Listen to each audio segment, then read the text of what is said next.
Where'd you get all that money from? Tax cuts. Does that mean you can afford to give us all a raise now? Yeah, we can afford it. So are you going to? No. But it looks like you have plenty of money there. Oh yeah, the Republican budget bill cut the corporate tax rate to 21% from the 35% it was at before. So we're literally saving billions of dollars. What are you gonna use the money for then? Stock buybacks. Why? Simple. Buying back shares of the company's stock lowers the number of shares available and makes the stock price go up even higher. So you'd rather manipulate the stock price than pay workers a living wage? You look alive to me. I say we pay you pretty good. Wait, how do you get paid? Like most CEOs, salary, bonuses, and about 70% of my income comes from stock. So I make about $16 million per year. So you're basically giving yourself a raise by using that money for stock buybacks. It makes the shareholders happy too, so it's a win-win for everybody. Except for the workers who make the company run. Don't worry, I'll make sure some of this trickles down to you guys too. How? A pizza party.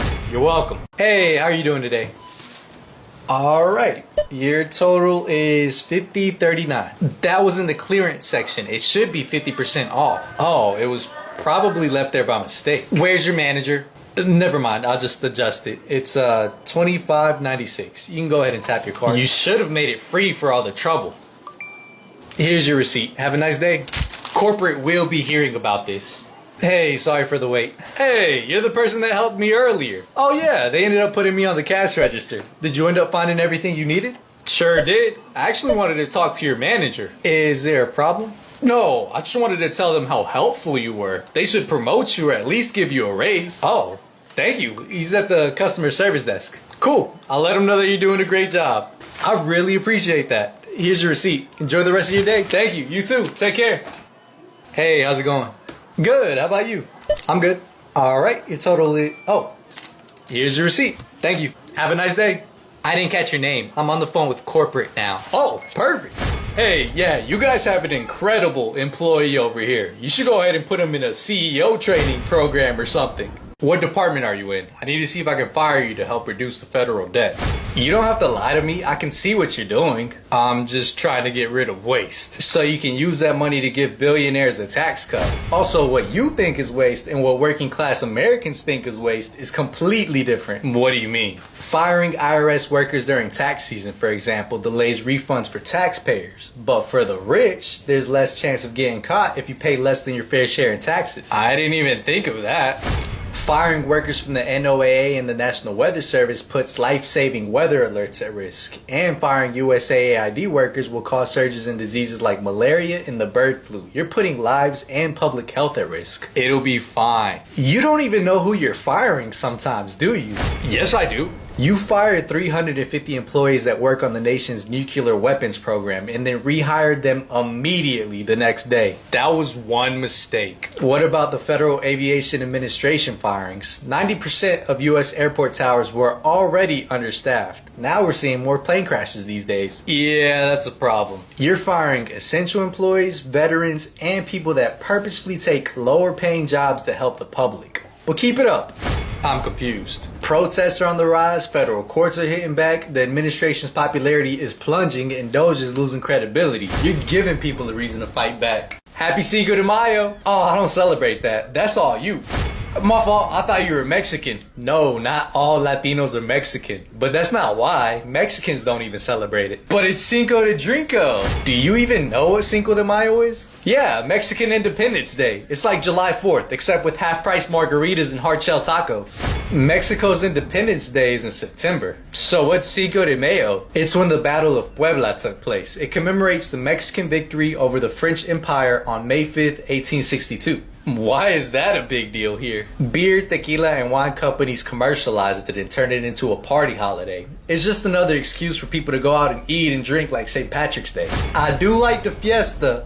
Wait, so is it offensive to celebrate May Cinco? No, it's ironic for some people to celebrate it, but it's not offensive. So it's cool if I go out for a burrito and drink some Coronas and Modelos. Yeah, obviously don't go out wearing a sombrero, but yeah, at the end of the day, all you're doing is celebrating Mexican culture and pride, and more than likely supporting and giving money to a Mexican-owned business. Cool, Chipotle, here I come.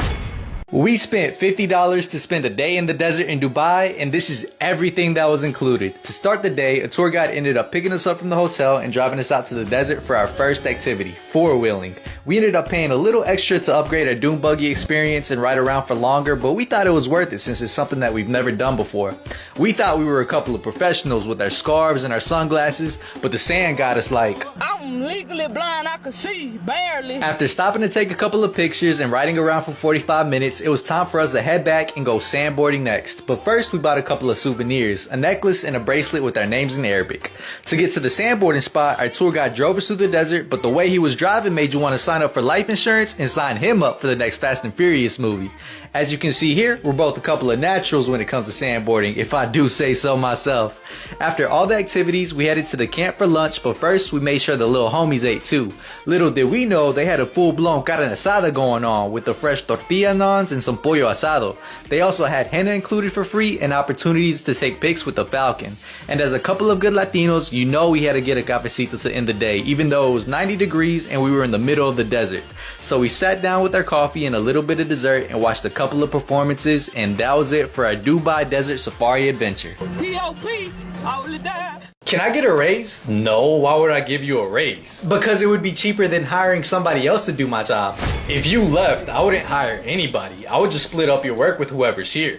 You could probably get away with that temporarily, but eventually you would need to hire somebody else. I'm not even asking for that much. How much are you asking for? 10K, nothing crazy. You've lost your mind. I'm telling you, it's cheaper to retain an employee than it is to hire a new one. I'm pretty sure it's not more than $10,000. Alright, here's my 2-week notice then. Great, now I have to go to HR. Hey, Frank. Hey, how much does it cost to hire a new employee? With recruitment costs, training costs, and lost productivity, it can run you anywhere from 6 months to 2 times an employee's salary, so maybe $45,000? So it's cheaper to keep employees. Oh yeah, definitely. Turnover is not a good thing. Hello? Hey, listen, about that raise, I think we can make that happen. You found out how much it would cost to hire a new employee. Yeah. How much did they say it would cost? Around $45,000. That's more than I thought. I'll tell you what, give me a $20,000 raise and I'm in. What happened to $10,000? That's before I started applying and realized people get paid a lot more money to do the same job I do. But $20,000 is still cheaper than hiring a new employee. I wasn't sure if this was going to be our first and last time in Dubai, so I thought it was important to check out Old Dubai to get an idea of the local lifestyle. At least that's what I told Katya, but I was just trying to stay far away from the expensive side of the city. First we went to Abaya shopping since we had plans to visit the Grand Mosque later in the week, and then grabbed a nice coffee. To get to where all the souks and markets were, we took an Abra boat ride across the creek, and it only cost about a quarter each, which is my type of ride. And since negotiating is common at the markets, that meant we had a good chance to save some money. The only problem is that we didn't do much research on what to buy, so we were kind of overwhelmed with all the spices, teas, jewelry, and perfume. But we ended up walking into one of the shops and buying a few things. Saffron seemed like a popular spice to get, so we got a little bit of that, even though we don't know what to use it for, and we also got some traditional sweets to bring back home. After that, we went to the gold souk to see if they had any $3 million rings, and they did have one, but it wasn't for sale and it also wasn't my size, so I didn't buy it. The last thing we bought was some perfume for our moms, where Katya also asked if they had any lychee perfumes, and they said no, but we can make you one. So they casually cooked one up right in front of us. From there, we went to the Dubai Miracle Garden, where tickets cost about $25 each, which got me thinking, technically you can do a lot of things in Dubai without spending too much money. On the flip side, you could do the opposite and give your future self a panic attack once that credit card statement comes through. My only regret was that we didn't wake up early enough to try some local cuisine at one of the restaurants in Old Dubai, but luckily we'd be able to do that in the desert. To end the day, I tried to pull a Rico Suave until Katya suddenly hit me with that Uno reverse, and that was it for day 2.